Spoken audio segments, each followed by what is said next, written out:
अग्निपथ अग्निपथ अग्निपथ। मोदी सरकार के द्वारा रोजगार की इस लड़ाई में अब तक की सबसे बड़ी घोषणा कर दी गई है। घोषणा इसलिए बोल रहा हूं क्योंकि घोषणाओं में ही मेरे बहुत से साथियों की, बहुत से विद्यार्थियों की रेलवे की परीक्षाएं भी अटकी हुई हैं, मुझे ध्यान है। एसएससी की परीक्षाएं भी अटकी हुई हैं, मुझे ध्यान है। लेकिन आज एक न्यूज दिन भर से ट्रेंड करने लगी जब प्रधानमंत्री कार्यालय से, यानी पीएमओ से, प्रधानमंत्री के ऑफिस से एक ट्वीट हुआ और ट्वीट था कि मोदी सरकार अगले 1.5 साल में 1 मिलियन यानी कि 10 लाख सरकारी नौकरियां देने जा रही है। तमाम प्रकार की प्रतिक्रियाएं आना लाजमी था, लेकिन हमारा काम यहां पर, जैसा मैंने आपसे कहा, सकारात्मक चर्चा करते हुए आगे बढ़ना है। यह निश्चित ही एक खुशी का अवसर है जिस समय पर आज की यह घटना आप सबसे पहली न्यूज के रूप में साझा होनी चाहिए। न्यूज है कि भारत सरकार के द्वारा 1.5 साल के अंदर 10 लाख सरकारी नौकरियां दी जाएंगी। इसके बारे में ज्यादा स्पष्टीकरण नहीं आया कि कौन सा विभाग कितनी नौकरियां निकालेगा, लेकिन जो न्यूज आई वो ये थी, क्या थी, कि इंडिया के प्रधानमंत्री ने कहा है कि direct government department for 1 million recruitment in next 1.5 year. ये वाला वो ट्वीट है जिसने सभी मेहनत करने वाले युवाओं के मन में जोश भर दिया। यह ट्वीट का प्रभाव चल ही रहा था। यह ट्वीट सुबह 9:30 बजे का था। इतनी ही देर में एक और ट्वीट आना शुरू हुआ। ट्वीट रक्षा मंत्रालय की तरफ से था। रक्षा मंत्रालय ने अनाउंस किया कि हम अग्निपथ स्कीम लॉन्च करके अग्निवीरों को स्थान देने जा रहे हैं। गवर्नमेंट ने हाल ही में Agnipath recruitment scheme for armed forces launch कर दी है। इसके तहत कितने कार्मिक नियुक्त किए जाएंगे, कितने सेना के जवान नियुक्त किए जाएंगे, कितनी साल के लिए नियुक्त किए जाएंगे, क्या क्राइटेरिया है, कौन इसके लिए एलिजिबल है, इसके सकारात्मक पक्ष क्या हैं, इसके नकारात्मक पक्ष क्या हैं, तमाम बातों के बारे में आज चर्चा करेंगे। यानी कि इस न्यूज में जहां हमने 10 लाख नौकरी का जिक्र किया, उनमें से सबसे पहले हम अग्निपथ स्कीम के बारे में चर्चा कर रहे हैं, जो कि सबसे बड़ी सुर्खी बनकर के निकलकर इस समय चली आ रही है। यानी 10 लाख में से अग्निपथ एक प्रोसेस है जिसके तहत भारत सरकार ने 46,000 अग्निवीरों को इसी साल यानी वर्ष 2022 में नियुक्ति देने का निर्णय किया है। अग्निवीर यानी इस योजना के माध्यम से भारतीय सेना में नियुक्त हुए युवा, उन्हें नाम दिया गया अग्निवीर। भारत के मंत्री पीयूष गोयल ने इस बारे में ट्वीट करते हुए कहा कि हर युवा में है योद्धा और हम अपनी अग्निपथ स्कीम के माध्यम से 46,000 अग्निवीरों को इसी साल इंडक्ट करने जा रहे हैं। आइए मैं इसके बारे में आपको बताता हूं कि भारतीय सेना के अंदर शामिल तो होंगे, लेकिन इंटरेस्टिंगली यह नौकरी केवल 4 साल के लिए होगी। बहुत ही इंटरेस्टिंग होने वाली है यह बात, जो आप लोगों को समझ में आनी चाहिए। काफी ज्यादा इंपॉर्टेंट है। सकारात्मक पहलू क्या है, नकारात्मक पहलू क्या है, तमाम बातों के बारे में मैं आज आपके साथ में इस सेशन में चर्चा करूंगा। साथियों, भारत सरकार की इस अग्निपथ योजना में जहां पर 46,000 अग्निवीर इसी साल नियुक्त किए जाएंगे, उनकी सेवा का कार्यकाल मात्र 4 साल का होगा। जैसे ही मैंने ये लाइन बोली, जो पहला क्रिटिसिज्म, क्योंकि आप जिन अखबारों को, सोशल मीडिया को पढ़ते हैं, उनको मैं भी पढ़ता हूं, उनके अंदर यह चर्चा हुई, ये लीजिए, एक और बेरोजगारी बढ़ा दी। किस मायने में? इस मायने में कि सरकार ऑलरेडी लंबे समय से सेना की भर्ती नहीं निकाल रही थी। लगभग 2 साल पूरे हो चुके हैं, सेना की भर्तियां नहीं हुई हैं, यानी आर्म्ड फोर्सेस के अंदर कार्मिकों की भर्ती नहीं हुई है। युवा दौड़े जा रहा है, परीक्षाओं की तैयारी कर रहा है, लेकिन इंतजार चल रहा था, लेकिन उसकी नियुक्ति नहीं आ रही थी, एग्जाम्स नहीं हो रहे थे, रैलीज नहीं निकाली जा रही थी। अचानक सूचना आती है कि रैली निकलेंगी, लेकिन 4 साल के लिए नियुक्ति दी जाएगी। अब यह बात सुनकर के एक युवा में, उत्साह में थोड़ी कमी आएगी। कमी इस बात की कि यार केवल 4 साल के लिए ही नौकरी मिलेगी, ये तो स्कॉलरशिप जैसी नौकरी हो गई। लेकिन इस 4 साल की नौकरी के मायने क्या हैं, क्या इसके सकारात्मक पक्ष हैं, किस प्रकार से यह भविष्य का निर्माण करेगी, कौन इसके लिए एलिजिबल होगा, ये सारी बातें आज के सेशन में हम जिक्र करते हैं। तो चलिए, अग्निपथ योजना जो कि ट्रांसफॉर्म करने जा रही है डिफेंस सर्विसेज को, अगर आपको मालूम हो तो ये जो है ना, मतलब डिफेंस टूर के तहत किया गया कार्यक्रम है। इसके अंतर्गत क्या होगा, आइए मैं आपको बताता हूं। सबसे पहली बात जो आपको समझनी होगी वो ये है, इस प्रक्रिया में अग्निपथ योजना के तहत भर्ती परीक्षाओं का आयोजन करवाया जाएगा। नंबर 1, बिल्कुल सर्विस की जरूरतों के हिसाब से इसमें महिलाओं और पुरुषों को निमंत्रित किया जाएगा। जो लोग आवेदन करेंगे उनकी उम्र 17.5 साल से 21 साल के बीच में होगी। ये तथ्य याद कर लीजिएगा, यह योजना 17.5 साल से 21 साल के युवाओं के लिए ही लाई गई योजना है। यदि कोई 17.5 साल का युवा 10वीं पास करके भर्ती करता है तो उसको सरकारी नौकरी के दौरान, यानी 4 साल की नौकरी के दौरान 12वीं की डिग्री भी प्रदान कर दी जाएगी। उसे मौजूदा मेडिकल और फिजिकल नियमों के तहत ही चयन किया जाएगा।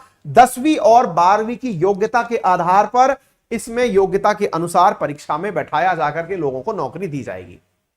सर तनख्वाह वनख्वाह कितनी मिलने वाली है, क्या मिलने वाला है, कुछ बताइए। और भारतीय सेना में जाने का ये तो सुअवसर है, इसके अंदर क्या होगा, ध्यान से सुन लीजिए।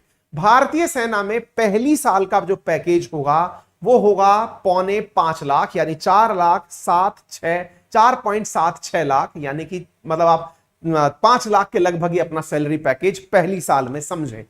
इसके बाद में जब आप चौथी साल रिटायर होने वाले होंगे, यानी सर्विस से बाहर होने वाले होंगे, तब आपका सैलरी पैकेज 6.92 लाख होगा। यहां पर एक बात मैं याद दिला दूं, 4 साल बाद सभी अग्निवीर रिटायर नहीं हो जाएंगे, तो फिर उसमें से 25% अग्निवीरों को उनके इस 4 साल के कार्यकाल की दक्षता के आधार पर परमानेंट कमीशन किया जाएगा। परमानेंट कमीशन का अर्थ हुआ कि यदि वो अच्छे निकले, अच्छे सैनिक निकले, तो उन्हें सेना में पूरे टाइम के लिए इंडक्ट कर लिया जाएगा।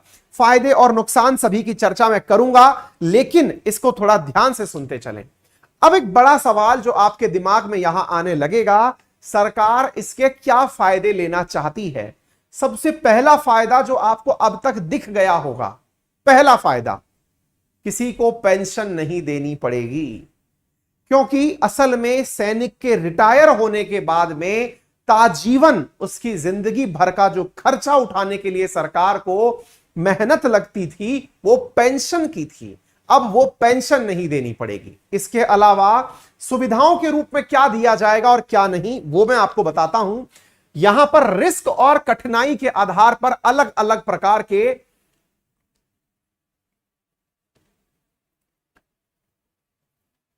अलाउंसेस दिए जाते रहेंगे, यानी कि उन्हें अलग अलग प्रकार के भत्ते दिए जाते रहेंगे सैलरी में से। अब ये एक तथ्य सुन लीजिएगा, इसमें एक पैकेज बनाया गया है जिसे सेवा निधि पैकेज कहते हैं। सेवा निधि पैकेज के तहत कहा गया है कि सैलरी में से 30%, आपकी सैलरी का 30% कटता रहेगा। मतलब यूं समझिए, अगर 30,000 सैलरी है तो उसका 30% यानी कि 9,000 रुपए सरकार काट के अपने पास रख लेगी, और उस 9,000 में सरकार अपनी तरफ से 9,000 और मिलाएगी। इस प्रकार से एक महीने का 18,000 हुआ। वो पैसा जब आप 4 साल बाद रिटायर होंगे तो आपको एक मुश्त पकड़ाया जाएगा, यानी जितना आपकी सैलरी में से कटा उसमें उतना ही पैसा और मिलाया जाएगा, और मिला करके रिटायरमेंट पर 11.7 लाख रुपए आपको उपलब्ध करा दिए जाएंगे। ये जो 11.7 लाख रुपए मिलेंगे, इसमें से भारत सरकार कोई भी टैक्स वसूल नहीं करेगी। फिर एक सवाल बनेगा, सर लेकिन ये तो गलत है, लोगों को रोजगार के नाम पर केवल झुंझुना पकड़ा दिया जा रहा है। रोजगार मांगने जा रहे हैं, ये आपने तो एक प्रकार की कॉन्ट्रैक्ट वाली जॉब दे दी, 4 साल बाद रिटायर, अब क्या करेंगे। चुनौतियां तो बहुत सारी आ गई सर। हमने कहा जैसे, सर पहली चुनौती तो यह कि 4 साल बाद जो व्यक्ति रिटायर हो जाएगा वो फिर नौकरी कहां करेगा। सुन लीजिएगा ध्यान से, आप 21 साल की उम्र में, यदि 17.5 साल की उम्र में लगे तो 7 4 11, 21.5 साल की उम्र में रिटायर हो जाएंगे। उसके बाद पूरी उम्र पड़ी है आपके लिए दोबारा किसी एग्जाम की तैयारी करने के लिए। फिर चाहे यूपीएससी करिए, स्टेट पीसीएस करिए, एसएससी करिए, जो आपको नौकरी करनी है करिए, या प्राइवेट जॉब में जाइए। लेकिन आप यह सोचकर चलिए कि आपने अपने जीवन काल में सेना का अनुभव भी ले लिया, सेना के साथ सहयोग भी कर लिया, और आप देश के अंदर एक ऐसे आदर्श व्यक्ति के रूप में निकल कर आए जो कि भविष्य के लिए बहुत उपयोगी होंगे। सर, इसके नकारात्मक मायने भी तो हो सकते हैं क्या? एक सैनिक जो कि 4 साल की ट्रेनिंग और 4 साल की सर्विस लेकर बाहर आया है, जो अग्निवीर बाहर आया है, वो किसी गलत एक्टिविटी में लग गया तो? गलत एक्टिविटी से मतलब 4 साल की सर्विस के बाद जब वो मार्केट में आया तो वो कोई गलत हरकतों में इन्वॉल्व हो गया, एक्सटॉर्शन में, गुंडागर्दी में, और तो और आतंकवादियों को भी यह पता चल गया कि यह व्यक्ति तो आर्मी की तमाम ट्रेनिंगों से गुजरा हुआ है, तो कहीं उस प्रकार के लोगों को उनके द्वारा हायर कर लिया गया तो? ये चुनौतियां हमेशा बनी रहती हैं। आप भारत के विषय में चिंतित हो सकते हैं, लेकिन मैं आपको उदाहरण के दौरान बताऊंगा कि दुनिया के बहुत से देश ऐसे हैं जहां पर मिलिट्री सर्विसेज करना कंपलसरी है। उदाहरण के लिए इजराइल में हर लड़के और लड़की को सेना में नौकरी करना अनिवार्य है, और सेना में नौकरी करने की उनकी कुछ निर्धारित महीने हैं जो करना अनिवार्य है। ऐसे ही दक्षिण कोरिया में भी सेना में कंपलसरी सर्विस देना अनिवार्य है, यानी आपको अपने द्वारा पार्टिसिपेट करना ही होगा। ऐसी स्थिति में उन देशों में भी यह चैलेंज नहीं है कि जो सेना की ट्रेनिंग लेकर निकला हुआ व्यक्ति है वो देश के लिए थ्रेट बन गया हो। आप उल्टा भी तो सोच के देखिए कि 4 साल में उसमें राष्ट्र भावना कितनी आ गई होगी कि वो हर चैलेंज को समझने की स्थिति में होगा, हर एडवर्स कंडीशन से निपटने की स्थिति में होगा। सर, यदि यह व्यक्ति जो आपने अभी ताजा ताजा नियुक्त किया है किसी कैजुअलिटी का भागीदार हो जाए, मान लीजिए इसको कोई शारीरिक क्षति हो जाए, तो क्या होगा? चलिए आगे की बात सुनिए। इस सेवा निधि समेत यदि किसी व्यक्ति को किसी प्रकार की कोई शारीरिक क्षति हो गई, मान लीजिए कि ये जो अग्निवीर जो है इसकी डेथ हो गई जब यह सर्विस में था, तो इसे सेवा निधि समेत 1 करोड़ रुपए इसके परिवारजनों को दिए जाएंगे। यह काफी सम्मानजनक राशि सरकार के द्वारा अग्निवीर के लिए निकाली गई है। बाकी बचे हुए टर्म की पूरी सैलरी, जो टर्म उसका था, वो पूरी सैलरी दी जाएगी। सर, मान लीजिए अग्निवीर युद्ध में गया या किसी मतलब फील्ड एक्टिविटी में गया, उसे किसी प्रकार की कोई डिसेबिलिटी हो गई तो ऐसी स्थिति में 44 लाख रुपए उसे मिलेंगे। यानी कि अगर मान लीजिए बहुत बड़ी कैजुअलिटी उसके साथ हुई है लेकिन शरीर को नुकसान हुआ है तो 44 लाख रुपए तक की उसको राशि दी जाएगी, और सेवा निधि 11.7 लाख थी वो भी उसको पूरी सैलरी के साथ दी जाएगी। तो उम्मीद है कि आप लोगों को यह बात समझ में आ गई होगी। ओवरऑल जानकारी के रूप में यह जान लीजिए, यह भर्ती साल में 2 बार होगी, हर 6-6 महीने के गैप में होगी। 25% सैनिकों को यानी 25% अग्निवीरों को अगले सालों के लिए सेना में कंटिन्यू कर दिया जाएगा। 17.5 साल से लेकर 21 साल तक की उम्र के ही बच्चे इसके उम्मीदवार बन सकते हैं। लोगों का कहना है कि यह संविदा पर अग्निपथ रखे जा रहे हैं, लेकिन इसके फायदे बहुत हैं। फायदे, सरकार को रिटायरमेंट का लाभ हो गया, पेंशन के खर्चे बच गए, इससे सरकारी नौकरी के साथ साथ एक अच्छी नौकरी का लोगों को पथ प्रदर्शन हो गया। तो यह अग्निवीरों की कहानी है, उम्मीद है आपको समझ में आ गई हो। ठीक है, सरकार की अग्निपथ योजना क्या है वो मैंने आपको बता दी, किस प्रकार से कार्य करेगी वो मैंने आपको बता दी, मृत्यु क्षतिपूर्ति पर क्या मिलेगा वो मैंने आपको बता दिया। उम्मीद है कि सारी स्थितियां आप लोगों को अब प्रॉपर तरीके से क्लियर हो गई होंगी। सैलरी कितनी कितनी है देख लीजिए, पहले 30,000, फिर 33,000, फिर 36,500, फिर 40,000। इनमें से जो सैलरी है इसका 30% सरकार अपने पास जमा कर लेगी। 30% कितना? 9 ये ऐसे सरकार जमा कर लेगी। जितना पैसा जमा करेगी उतना ही सरकार खुद मिलाएगी। इस प्रकार से इतना पैसा आपका, इतना पैसा इनका, कुल मिला करके आपका पूरा अलाउंस बन करके आ गया। ठीक है, सारी जानकारी मैंने आपको बता दी। अब इतनी सी जानकारी और प्राप्त कर लीजिए, कौन कौन से देश ऐसे हैं जहां पर मिलिट्री सर्विसेज अनिवार्य हैं। जैसे रशिया के अंदर है, रशिया के अंदर 12 महीने आपको सेना की सर्विस करनी होती है। जो लोग ये बोलते हुए पाए जाएंगे, आपको टीवी चैनल्स पर डिबेट के दौरान मन में भय पैदा करने के लिए कई वक्ता आएंगे जो ये कहते हुए पाए जाएंगे कि इससे तो सेना के अंदर 4 साल की नौकरी करके जो आदमी आएगा सेना के अंदर सैनिक को पूरी ट्रेनिंग देने में 4 साल लग जाते हैं, 5 साल लग जाते हैं, फिर 4 साल की सर्विस में कोई सैनिक कैसे तैयार होगा? यहां पर ध्यान रखिए, केवल भारत ही नहीं, रूस जैसे देश में 12 महीने के अंदर सैनिक रिटायर कर दिया जाता है। दूसरी तरफ इजराइल के अंदर देख लीजिए, यहां पर 30 महीने और 22 महीने, महिला पुरुषों के लिए 30 महीने और महिलाओं के लिए केवल 22 महीने ही सेना में रहना होता है। फिर भी आप जानते हैं कि इजराइल की सेना दुनिया के अंदर मतलब उधम मचा के रखती है, ठीक है ना। इसके साथ साथ साउथ कोरिया के अंदर यहां जो पर्सपेक्टिव क्राइटेरिया है, आपको 21 महीने, 24 महीने, 25 महीने मैंडेटरी है। इंडिया में तो वॉलेंट्री है अभी भी कि आपको 4 साल सर्विस में रहना है, आपकी मर्जी है, रहे तो रहे, नहीं तो मत रहिए। यहां पर हर युवा के लिए रहना मैंडेटरी है, यानी कि हर युवा को अपने देश की सेवा करनी ही होगी।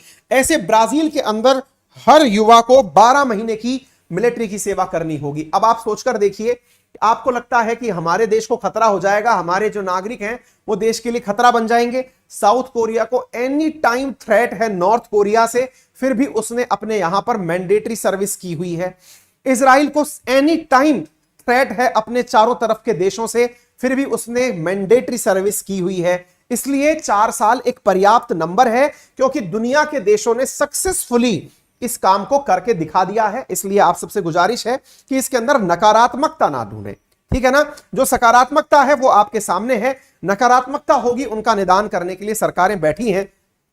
मुझे उम्मीद है आप लोग इसको सही तरीके से लेंगे। मैं इसे बहुत सकारात्मक रूप से लेता हूं, कम से कम इस मायने में ही सही कि एक बच्चा जो कि 17.5 साल 18 साल की उम्र में है, वो इस नौकरी के अंदर एंट्री करेगा। 21-22 साल की उम्र में एकदम फिजिकली फिट होकर, अनुशासित होकर के, वेल ड्रेस्ड और मेंटेन एटिकेट्स के साथ होकर देश की सुरक्षा में अपना योगदान देकर फिर देश के लिए काम में आने की स्थिति में पहुंचेगा। यानी कि वो 4 साल बाद जब देश के अंदर आएगा, वो सामान्य युवा से काफी अच्छी स्थिति में होगा। मुझे ऐसा लगता है कि जिस प्रकार से देश के अंदर नेशनल कैडेट कोर एनसीसी कार्य करता है, ये एनसीसी का ही एक विराट रूप होने वाला है।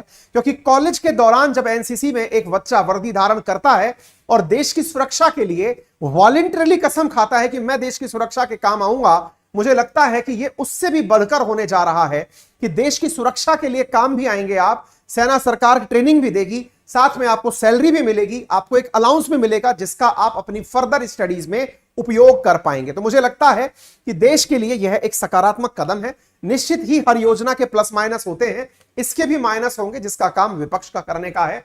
हमें योजना और उसकी सकारात्मकता के बारे में जो पता है वो आपके साथ साझा कर दिया जाएगा, ठीक है। उम्मीद है कि आप लोगों के बारे बाद दिमाग में ये बात प्रॉपर तरीके से समझ में आ गई। चलिए हमारे रेफरल कोड की, हमारा रेफरल कोड है अंकित 10, जिसका यूज करके अनअकैडमी के किसी भी सब्सक्रिप्शन पर आप 10% डिस्काउंट प्राप्त कर सकते हैं।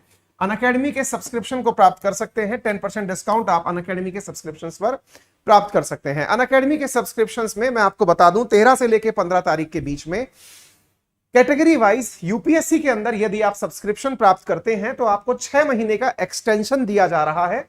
आप मेरा रेफरल कोड अंकित 10 यूज करके जितने भी ऑप्शनल चल रहे हैं, चाहे हिंदी भाषा में हो या इंग्लिश भाषा में हो, या फिर जीएस की जो भी सीरीज चल रही हैं, उन सबको आप इसकी वजह से ज्वाइन कर पाएंगे। ठीक इसी प्रकार से एसएससी कैटेगरी में भी 15 जून तक ऑफर चल रहा है, जिसके चलते आप 6 महीने का एक्सटेंशन 1 साल के सब्सक्रिप्शन पर प्राप्त कर पाएंगे। ये आपके लिए ऑफर वर्तमान में दिया जा रहा है। इसके साथ साथ मैं आपको बता दूं कि 6 महीने का एक्सटेंशन का अर्थ है कि आप 6749 रुपए पे करते हैं इन प्लेस ऑफ 13,768 रुपए।